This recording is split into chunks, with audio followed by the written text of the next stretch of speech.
Hi guys, I'm Gerald Olivar. So today I'm gonna teach you about limits of a function, properties of limits, and limits of quotients. So first I'm gonna teach you about limits of functions. So let's start. Okay, now guys, I'm gonna give you one examples of limits of a function. So if you have limits x approaches to 0 of 3 divided by 2x squared minus 4x plus 1. Okay, basically this is what you known as information of function, and it's continuous everywhere except the denominator is 0. If a continuous, you can basically plug the limits, and if it's not undefined, again that's your answer. It's kind of justification, so this one is pretty easy. I think it's the only one on these problems where you can just substitute. You know them, but if always do that first, even if it's undefined. Again,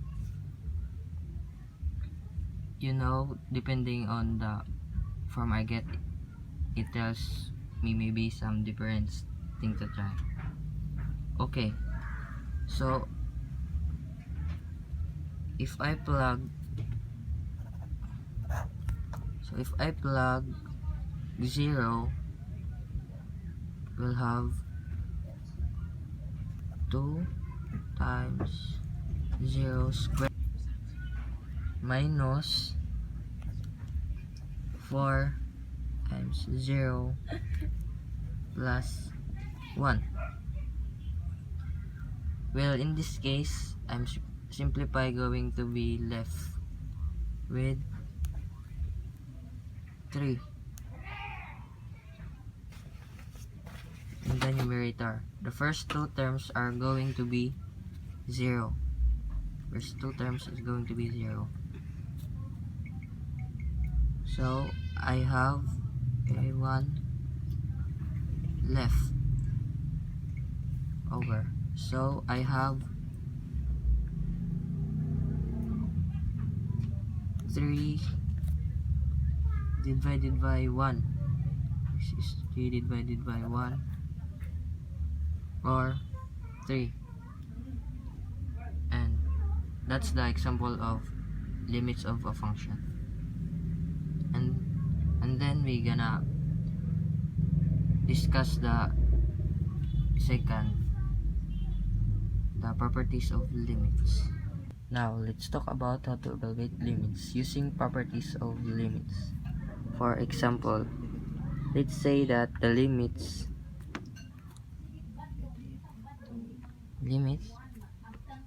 as x approaches to a of the function of x of f of x.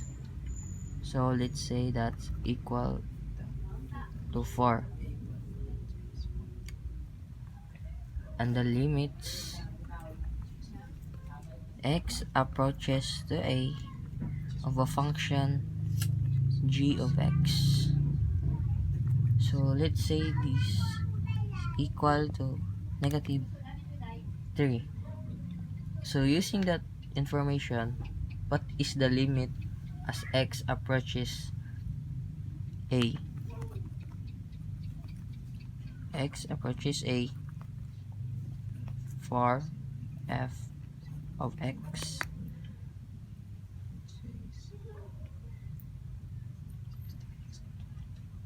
So what are you supposed to do is to take the constant and move to the firm. So take the constant and move to the firm, like that. So this is equivalent to 4 times. to the limits 4 times. So to the limits as x approaches a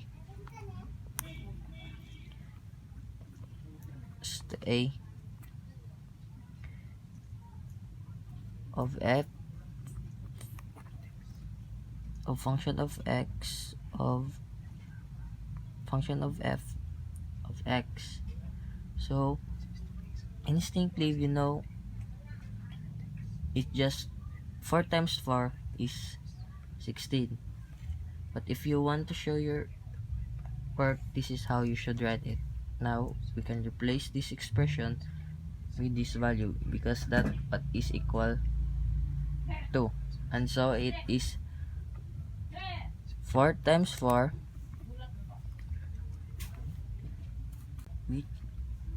which is equal to 16. So some teachers will want you to write every step, and you just got to do it that way, and that's all. So let's move to the last part, the limits of quotient. Now in this lesson, we're going to focus on finding the difference quotient of a function. So let's say we have function f of x, and it's equal to 7x. What is the difference quotient of that function? Now the difference quotient is represented by this formula. It's f of x plus h minus f of x over h. Now we already have f of x is 7x. What do you think f of x plus h represent? Well, all you got to do is replace the 7x with x, 7x with x plus h. So this expression become 7x plus h, and then minus of fx, which already just 7x divided by h. So minus 7x divided by h. Now we'll need to distribute 7 to h plus x. So 7 times x equals 7x plus 7 plus h equals 7 plus h. So plus 7 plus h.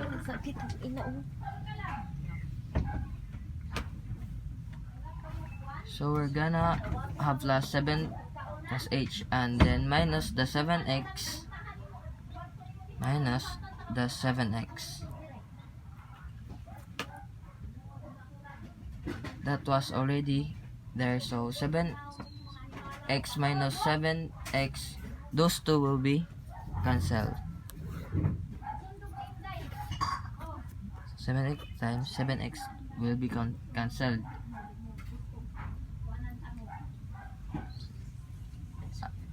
So we'll left behind the 7h divided by h. So 7h divided by h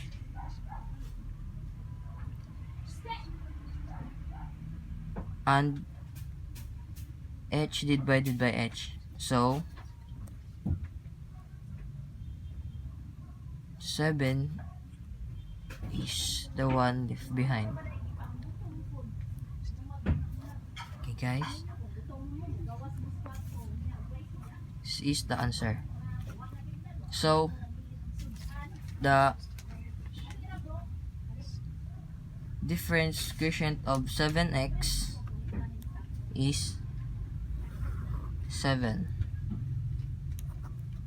Okay, and that's all guys. Thank you for watching.